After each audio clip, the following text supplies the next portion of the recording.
Warm welcome to your cabaret for this afternoon, the wonderful Phil Starr.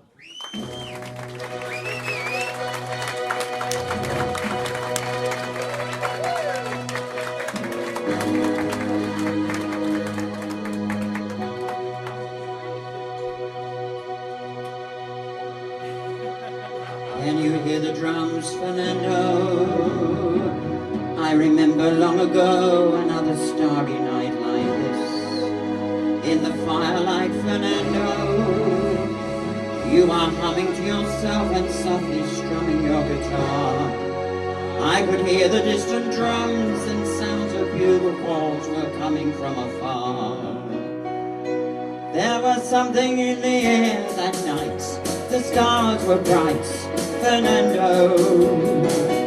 They were humming there for you and me, for liberty, Fernando. I never thought we could lose, there's no regrets. If we had to do the same again, I would, my friend, Fernando. They were closer now, Fernando. Every hour, every minute seemed to last eternally. Fernando. We were young and full of life and none of us afraid to die. And I'm not ashamed to say the sound of drums and cannons almost made me cry. There was something in the air that night. The stars were bright, Fernando. They were shining there for you and me, for liberty, Fernando. We never thought that we could lose, there's no regrets. If I had to do the same again, I would, my friend, Fernando. There was something in the air that night, the stars were bright, Fernando. They were shining there for you and me, for liberty, Fernando. We never thought that we could lose, there's no regret. If I had to do the same again, I would, my friend, Fernando. If I had to do the same again, I would, my friend, Fernando.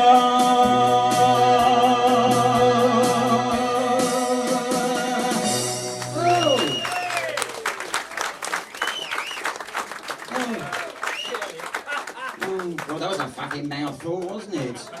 Oh, it was, isn't it? Well, good morning, good afternoon, or whatever it is. Welcome to another Sunday here at the Oriental. And of course, the first time I've been here in the new year, 1999. Now, don't forget, this time next year, you can all say you lived in the last century. And there's a few of you fucking look like it and all. Well, nothing personal, of course. And, no, everything happens this year, doesn't it? I mean, we're on the verge of another century. And, I mean, everybody's getting ready, you know, for the millennium. I mean, even Brighton's having its facelift everywhere, you know. Buildings are being done up. All the listed buildings are having a new paint job. Yes. Roland House is not into... Well... He's fucking knocking down and starting again, doesn't it? I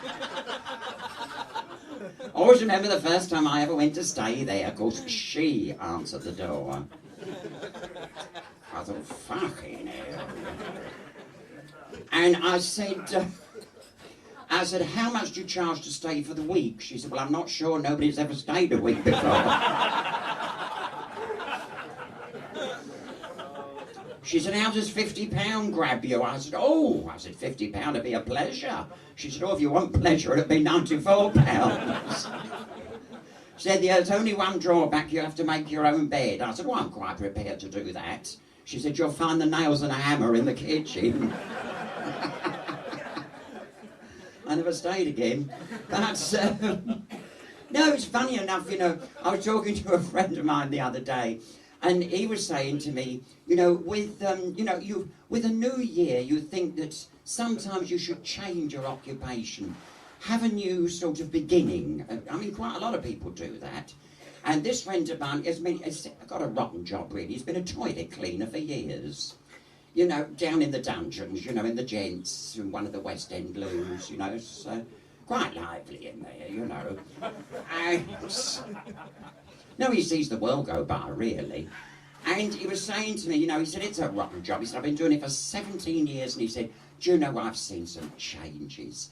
He said, these days you've got people coming in, shooting up on drugs. And he said, you've got others coming in and playing with themselves, and pairs playing with each other, and holes in the wall and they're giving each other one, you know.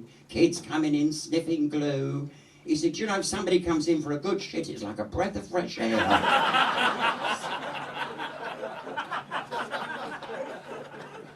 Strange, isn't it, really?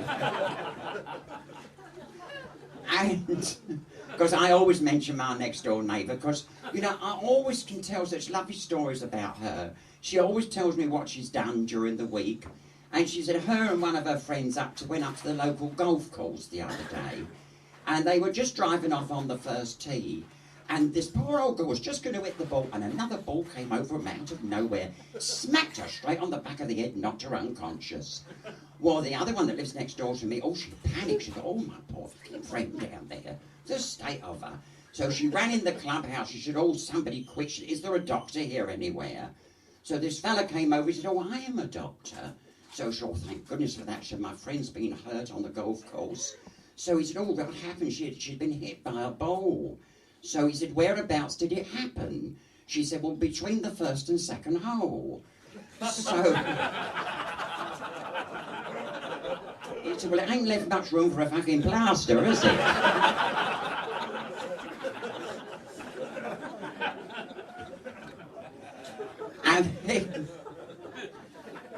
And the woman on the other side of me, she had a bit of a misfortune, really, because she works at the local baker's.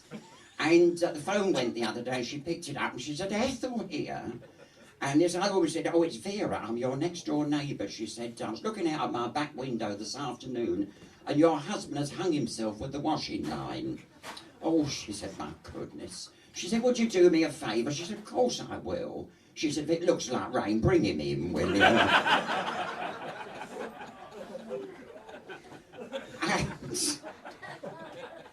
That's all the sort of local news, you know. I was looking out the other day and there was a funeral going by, oh, big procession. Oh, it was all the flowers. You can't help looking, can you, you know. But what surprised me the most was the fella walking in front must have been the chief mourner. You've never seen a fucking state like it in your life. Well, he was wearing sort of jeans and just a waistcoat, covered in tattoos. There wasn't a space between them. He had a ring through his ear, you know, one through his nose, one through his lip, one through his eyebrow, nipple clamps, you know, oh, I thought, and the head of a procession funeral. And he could see me looking, so I had to say something. I said, big funeral? He said, yes. So I said, was it somebody close? He said, it was the wife. Oh, I said, I'm sorry to hear that. I said, what did she die of? He said, VD. I said, don't be silly. I said, nobody dies of VD in this day and age. He said, they do if they fucking give it to me.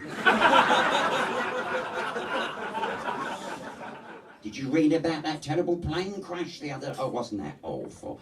Do you know, I've always got a fear of flying. I really have, and I've felt for those people. Can you imagine sitting on a plane and it's going down and you just know it, you know? And that hostess stands at the top and says, put your head between your legs. Much if I could do that, I wouldn't even leave the fucking house. But, it was going down, and this poor girl got up out of her seat. She rushed to the front of the plane, and she said, I don't want to die a virgin. I don't want to die a virgin. Make me feel like a woman. And this fella rushed up, took his shirt off. He said, here, fucking iron that.